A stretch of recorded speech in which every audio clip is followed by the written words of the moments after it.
Alright my fellow agents, welcome back to the Gaming Brigade, and yesterday I posted a video going over some of the best ways to farm for exotics in the game, and if you missed that I will leave a link to it in the video description down below. And since the posting of that video, I've received some messages asking me to highlight some of my go-to builds for playing Retaliation, which in my opinion is one of the best ways to farm in the game.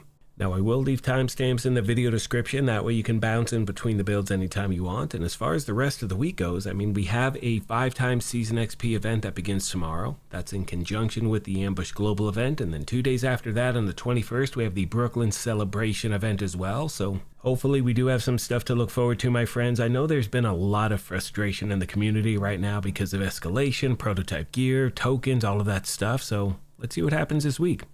That is going to do it for the introduction. I want to once again thank you for your incredible support. Take care of yourselves, be kind to each other, and with that being said, let's get right to the footage. Alright, so with that PSA out of the way, let's get into the build breakdown itself, starting with the specialization. You can see we're using Technician. Doing that for the following reasons: you get that extra skill tier. You also get an extra 12% damage to drone, skill, proxies, and robotics. This gives you access to the Talon Overclock CPU, which will give you an extra 10% skill damage bonus. And always remember to make sure you have the proper weapons activated in your weapon skill tree. That way you're getting a 15% weapon damage bonus regardless of which one you're using. I mention that because a lot of players out there like myself, we use the same template for different builds. When you don't switch the weapons, you're leaving weapon damage on the table, and you don't want to make that mistake. Now my primary weapon for this build is the Harmony Rifle. This just happens to be one of my go-to weapons in the game. Hitting an enemy grants 20% skill damage for 5 seconds. Using a non-shield skill or damaging an enemy with a skill grants 20% weapon damage for 5 seconds as well. And damage increases are doubled while both buffs are active at the same time. Secondary weapon is the Capacitor. This is one of those must-have exotics in the game, and you can see it has the Talent Capacitance. Shooting enemies builds stacks to a cap of 40. Each stack is going to grant 1.5% skill damage, and not only that, for every skill tier you're going to gain an extra 7.5% weapon damage as well, which means because we are sitting at skill tier 6, we are going to receive an extra 45% weapon damage bonus right off the rip. Now the Harmony Rifle happens to be a PvP exclusive. You can also get it from named caches. The Capacitor is in the general loot pool. However, if you've never gotten one before, you can get one guaranteed by completing certain challenges in the summit. Another great option is the named Assault Rifle, the test subject, because that also has the Talon perfectly in sync, and I will go over a few other weapon options at the end of the build breakdown. Now moving on to the gear itself, you can see we're running 1 Wyvern, 1 Hannah U, and 4 of the Refractor gear set, which is what we're starting with. Running 4 so we get all of the gear set bonuses: 2 pieces 15% status effect, 3 pieces 25% skill damage, and 4 pieces return to sender. And with that talent, you're going to receive repairs of 10% of the damage dealt by your skills, and your allies will receive repairs of 20% of the damage dealt by your skills as well.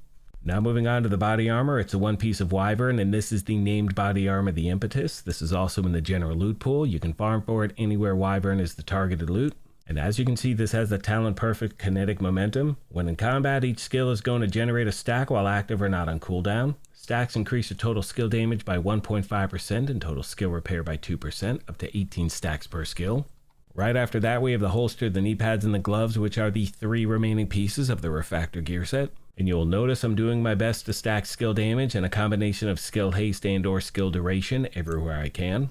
Last but not least, we have the body armor. It's the 1 piece of Hannah U, and we are using the named bag, the Force Multiplier, with its Talon Perfect combined arms. Shooting an enemy increases total skill damage by 30% for 3 seconds. As far as the skills are concerned, I'm using my favorite combination in the game, which is the Assault Drone and the Assault Turret. I just like the way they handle. If you want to use something else, that is totally up to you, dealer's choice.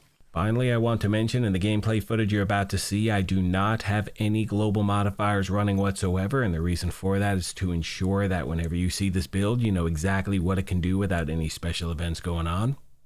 Hope this helped you out, my friends, and as always, questions, comments, or feedback, please let me know, and I'll do my best to get back to you as quick as I can.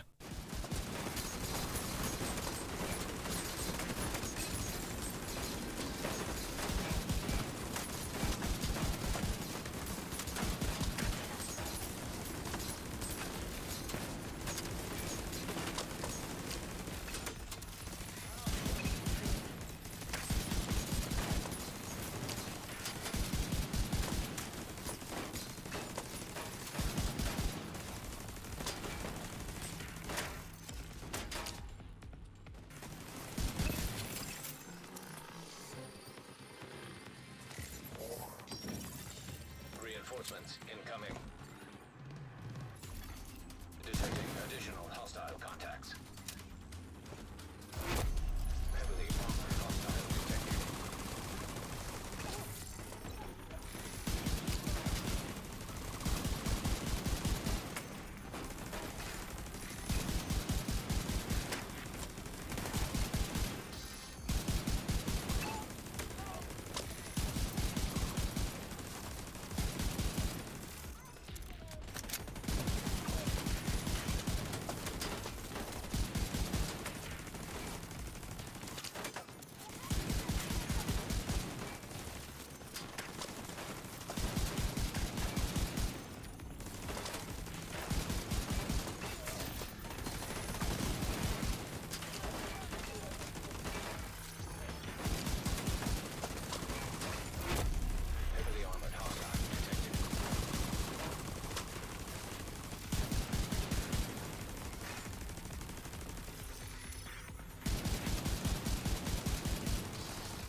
Hostile kill squad nearby.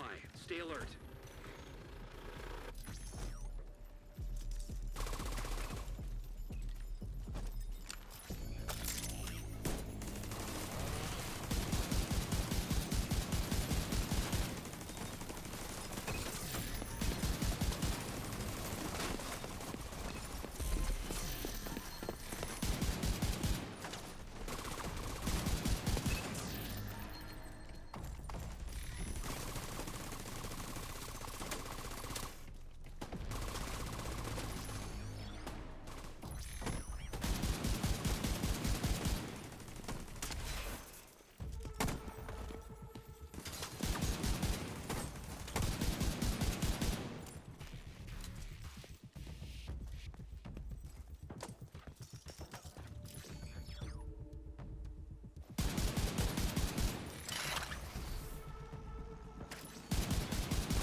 Kill squad eliminated.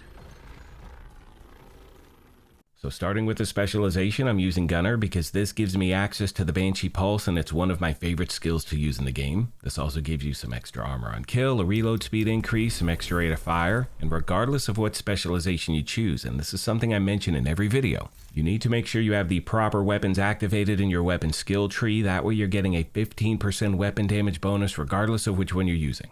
So as you can see, my primary weapon for this build is St. Elmo's Engine. This is still one of my go-to weapons in the game. I want to mention this is at expertise level 30. This is one of the few items I've actually taken the time and resources to level it up because I use it all the damn time. However, to be clear, you could use whatever your favorite assault rifle is. It's totally up to you. My secondary for this build is the rock and roll shotgun. This is a PvP exclusive. You can also get it from named caches. We're going to use that to build those stacks for striker. As far as the sidearm is concerned, I'm using the quick step because with that, you're going to get that extra 20% movement speed bonus when the weapon is in your hand. Now making our way to the gear itself, starting with the mask is the first of 4 pieces of striker. Running 4 so we get all of the gear set bonuses. 2 pieces 15% weapon handling, 3 pieces 15% rate of fire, 4 pieces striker's gamble where weapon hits increase total weapon damage by 0.65%, stacking up to 100 times. Next we have the body armor, which is the first of 2 pieces of unit alloys. Now we're running 2 so we get 2 brand set bonuses, which is that 5% rate of fire and 20% assault rifle damage. Now, as far as the talent on the chest is concerned, you have a few options. First of all, I recommend trying the talent Intimidate. With that talent, while you have bonus armor, you're going to gain 1 stack each second up to a max of 9, and each stack is going to increase weapon damage by 4% to enemies within 10 meters. Now, the reason that's an important detail is because that talent is going to be for players who want to get very close to NPC when you're actually playing the game. If you want something at further range, I recommend using the Equalizer because it has the talent Perfect Obliterate. Critical hits are going to increase weapon damage by 1% for 10 seconds, stacking up to 24 times. And for the record, in the gameplay footage you're about to see, that is the version I'm going to be using. Next, we have the holster, the knee pads, and the gloves, 3 more pieces of the striker gear set. You will notice I'm stacking crit hit chance and crit hit damage everywhere I can. Last but not least, we have the backpack, and as you can see, it's the second piece of unit alloys, and we're using the talent Bloodsucker. Where killing an enemy adds a stack of 10% bonus armor for 10 seconds. The max stack is 10. So what's really great about this build is that every time you take out an NPC, and again as a solo player, you're taking out every NPC, you're stacking that bonus armor. If you happen to be using the talent Intimidate when you're close to NPC, you're getting that extra weapon damage. And if you're using Obliterate, and that way you don't have to worry about the range in which you are to enemies, you're also going to be getting that extra survivability, so it definitely helps out. Finally, I want to make sure I mention in the gameplay footage you're about to see, I do not have any global modifiers active whatsoever, and the reason for that is to ensure that whenever you see this build, you know exactly what it can do without any special events going on. Hope this helped you out, my friends, and as always, questions, comments, or feedback, please let me know and I'll do my best to get back to you as quick as I can.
incoming.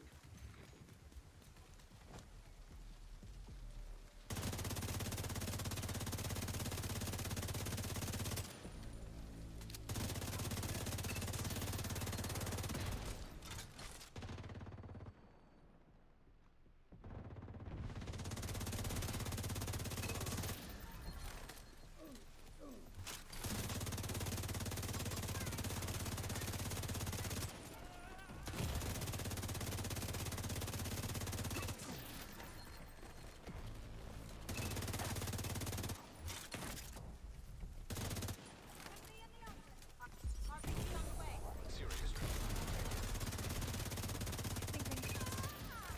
You fucker, you'll pay for that!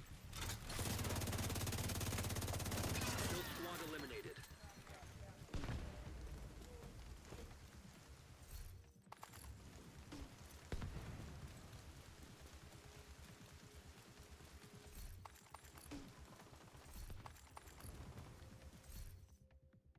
Anyway, enough of that sad story. Let's start off with the specialization for both builds. I'm using Gunner, and I've chosen that for the following reasons. You get some armor on kill, a reload speed increase, you have access to the Banshee Pulse, you get some extra rate of fire, some weapon handling when you're in cover, and always remember to make sure you have the proper weapons activated in your weapon skill tree. That way you're getting a 15% weapon damage bonus regardless of which one you're using.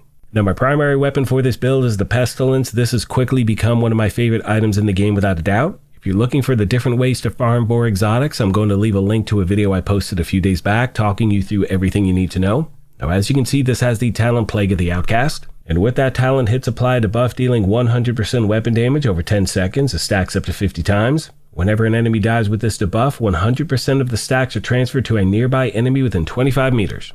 Now, when it comes to the secondary, you can use whatever weapon you want, and as far as the sidearm is concerned, if you have the quick step, I recommend using that because when that weapon is in your hand, you get that extra 20% movement speed bonus.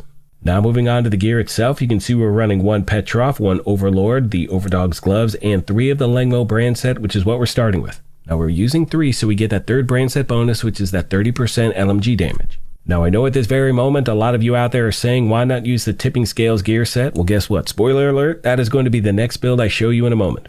Next, we have the body armor, my friends, second piece of ELMO'S, and you can see we are using the talent Obliterate, where critical hits are going to increase weapon damage by 1% for 10 seconds, stacking up to 20 times. Right after that, we have the holster. It is the 1 piece of Petrov that's going to give us that extra 10% LMG damage bonus. And one thing I'd like to point out really quick is you will notice that a lot of these pieces are not fully optimized as yet, so there's definitely room for improvement. Next, we have the knee pads. It's the 1 piece of Overlord. We're using Fox's pair of knee pads for that middle attribute, 8% damage to targets out of cover. Another great option is using the Turmoil knee pads, and thankfully you can farm for them right now during this Cherry Blossom event. Next, we have the Overdog's gloves. I know a lot of people out there are still trying to get these things. I will leave a link to a farming video on how to get them in the description down below. You can see these have the talent weakest link, and that is going to amplify weapon damage by 30% to the lowest ranking enemy currently in combat as per the tier hierarchy. If you don't have these gloves in the meantime, I recommend using Contractor's gloves. They will definitely get the job done. Last but not least, my friends, we have the backpack. It is the 3rd and final piece of ELMO'S, and we are using the Backbone backpack with its talent Perfectly Unstoppable Force. Killing an enemy increases total weapon damage by 7% for 15 seconds. That is going to stack up to 5 times. As far as the skills are concerned, I'm using the Banshee Pulse and the Reviver Hive, and when we take a look at the numbers, you can see I'm sitting at 57% crit hit chance. Remember, the max is 60, and 116.4 crit hit damage. And once again, remember, those numbers are going to be dependent on not only the gear you have equipped, but having a Shade Watch of level 1000. That now takes us to the next build I'm going to highlight, and as you can see, we are running 4 Tipping Scales, the Overdog's gloves, and 1 piece of unit alloys. Starting with the mask, it's the first of 4 pieces of Tipping Scales. We're running 4 so we get all of the gear set bonuses. The 2 pieces 30% magazine size, 3 pieces 30% LMG damage, 4 pieces throttle control, where shooting build stacks to a max of 50, and each stack provides 0.5% weapon handling and 4% crit hit damage. Lose 6 stacks per second while not shooting, and those stacks are lost if an enemy is suppressed. Next, we have the body armor. It's the 1 piece of unit alloys, and we're using the named body armor, the Equalizer, with its talent Perfect Obliterate. But having said that, I would much rather roll with the piece of Petrov on the chest because that's going to give me an extra 10% LMG damage bonus, and I would use the regular talent Obliterate. But unfortunately, I can't show you that because that's the 1 piece of gear I accidentally deleted. So guess who has to farm for that shit all over again? This guy right here. Alright, right after that, we have the holster and the knee pads, 2 more pieces of the Tipping Scales gear set. After that, once again, we have the Overdog's gloves, and as I said previously, if you don't have these, you could use Contractor's gloves in its place.